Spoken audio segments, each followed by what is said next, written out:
Unfortunately, it's already got rather late today, um, so I'm going to kind of chicken out of doing a proper video again, for which I can apologise. Um, what I wanted to do instead is do something that has I've seen a fair few of you doing, which looks kind of like a bit of fun, which is the Desert Island Discs thing. Um, though I'm kind of wondering if it's sort of cheating to take part in a thread like that without having been tagged. Who knows? Maybe I'll have to compensate by not tagging anyone at the end.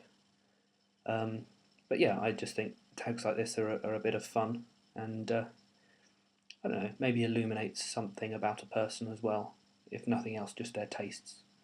But hopefully a little more than that as well.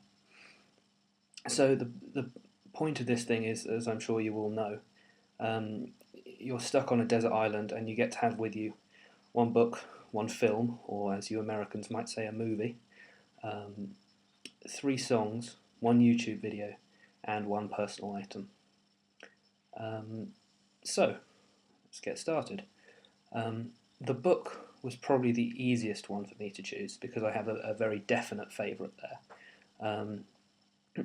As I'm quite an avid reader. I would say I prefer reading to watching TV or films or anything like that. Not that there's not a place for films in my life or anything like that, but I love to read. I always have done. I remember um, my first English lesson in secondary school or high school or whatever you want to call it. We had to go around the class and say how many books we thought we read in a year. And I reckon at that time I was probably reading, at worst, a book every 2 days. So, I did my little bit of division, 365 divided by 2, and sat there waiting for the turn to come round to me. And everyone else in the class was sort of saying, "Ooh, I don't know, 6, 7." And so I thought, "Ooh, okay, I'm going to sound really weird if I tell the truth. I know, I'll lie and say I only read 50 books a year." So I did that, and the class, I said that, and it kept going around the class, and still my lie, my massive underestimation was still far, far more than anyone else read. So I've always been a keen reader. So my number one choice would be a book called The Reader, by Bernhard Schlink. The original is in the original German it's called Der Vorleser, and it's a really good book. It's got kind of a bit of everything really, sort of war, drama, crime, romance, anything you want really in a book it's got, and it's very philosophical, which I like. It touches on kind of the nature of love and regret and memories and all this sort of thing. The film of it, by the way, it was made a couple of years ago. Is actually one of the surprisingly good film versions of a book. So I would also recommend people to check that out. Which leads nicely into what film I would take. This was somewhat harder to choose. My very favourite film of all time is a film called Before Sunset. But I wouldn't take that because it's part of a pair of films. It's actually the second of a pair of films. And I hate watching it without watching the first one first. And I think that would annoy me just a bit too much for me to want to take that. But then my next thought was, okay, what about the film A Bridge Too Far? That's a really great war film. Amazing, you should all check it out. But then I thought, well, actually, if I'm stuck on a desert island, I probably want something with a reasonably happy ending. I don't want to be stuck watching the same film that's just going to get me more and more depressed. So I decided that I would probably indulge my inner child and take Finding Nemo, because I think it's an absolute classic and really a film actually for all ages, which is fairly rare for a film to do, I think, actually. There aren't many films out there that could be watched very happily by a 4 or 5 year old and by their 30, 40, 50-year-old parents and by their 70, 80-year-old grandparents. So yeah, I think that's a great film, so that would be my choice for that. Next, the three songs, and this was really the hardest of all. I'm a big music obsessive. I think I have something like 50 or 60 days worth of listening on my iTunes. It's just something insane and ridiculous like that. So I love a lot of music. So that was pretty hard for me. I started off thinking along the same sort of lines as with the films. Maybe I should go for something a bit cheery. Just if you're stuck on a desert island, you might want to avoid sad music. But then I had a thought about what I do normally when I'm unhappy.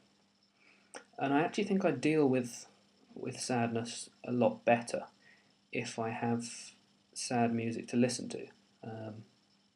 It helps me think through my emotions and my problems. I don't know, it makes me feel a sort of sense that someone is out there and is empathetic. They understand what I'm going through.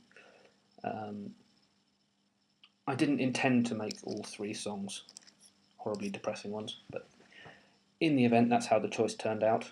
I actually had to end up not choosing a song by my very favourite band, which is Iron Maiden, just because these three particular songs that I did choose, I don't know, kind of mean too much to me for me not to choose them. So my first choice is the song Islands by King Crimson from their album Islands. It's a fairly sort of sad song, really. It's got beautiful poetic lyrics and beautiful music. It's just a really fantastic song. It's also over 10 minutes long, so just from a sort of value for money standpoint, I think it does quite well as well. Next, I would take Peter Gabriel's "Here Comes the Flood," and there's two or three versions of that song. I'd take the version with Robert Fripp on Robert Fripp's album Exposure. And if I was sneaky, I could probably sneak in the two Water music tracks on either side of that, because they're meant to be intro and conclusion, and they're only 2 or 3 minutes between them. But yes, that's a truly stunning song. Makes me cry every time I listen to it, which I know makes me a complete girl, but there you go. And the final track I would take is by a band called Van de Graaff Generator, and it's a track called Plague of Lighthouse Keepers, which has to be one of the ultimate songs for value for money. It's something like 25 minutes long, and not a single second of that is boring or filler or anything like that. It's a fantastic piece of music, very dark, very depressing, but very meaningful, and I love that in a song. And I think that I could spend my lifetime on the desert island, studying it and the musicianship and the lyrics, and every listen I would come up with something new, no matter how many times I ended up having to listen to it. It's just one of those songs that each time you hear it, you uncover a new layer of meaning, because it's so poetic and just so brilliant. So that's that. The YouTube video, up until very, very recently, I probably would have responded by saying pick one at random from Richard Coughlan, because his videos are always great. I actually haven't seen a video of his that I've disliked. He always manages to elicit some sort of response from me, be it laughter or anger or sadness or something. They always move me in some way. I think they're brilliant. But then, was it yesterday or the day before, Phil Helena's, and I'm sorry if I've mispronounced that, made a video called 65 Million Years with a Creationist, which is just brilliant. I've watched it 2 or 3 times now, just in the last day or two.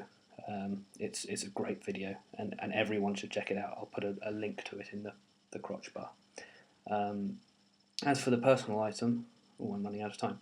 I'm afraid I'm really going to have to cheat on this and say I'd take my girlfriend, because absolutely nothing else in the entire world makes sense to me to take.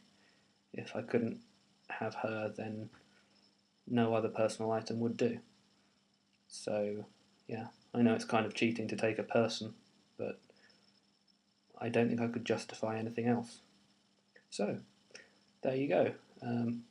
Maybe instead of tagging someone, I'll just say, anyone that sees this, you have to make one now if you haven't already.